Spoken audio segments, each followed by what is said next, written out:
இயேசுவை பிதாவாகிய தேவனுக்கு வைத்துக் கொள்ளாமல் மனித குலத்தின் மீட்புக்காக, மனித குலத்தின் ரட்சிப்புக்காக, மனித குலத்தின் பாவங்களுக்காக இயேசு கிறிஸ்துவை இந்த உலகத்தில் கொண்டு வந்து நிறுத்தினார். ஆமென்.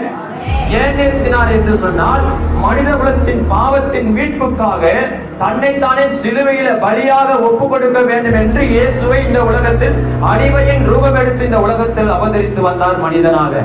ஆமென். அல்லேலூயா.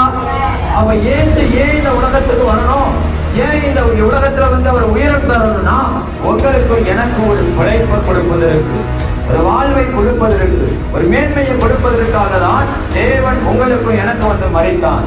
ஆமென். அவர் இந்த உலகத்தில் வந்து மரிக்கா பட்சத்தில் நாம் இன்னும் பாவியாக தான் இருப்போம், இன்னும் பாவம் செய்து கொண்டு இருப்போம், பாவம் செய்து மரித்திருப்போம், மரித்த பின்பு நரகத்துக்குள் நாங்கள் சென்றிருப்போம். ஆமென். அந்த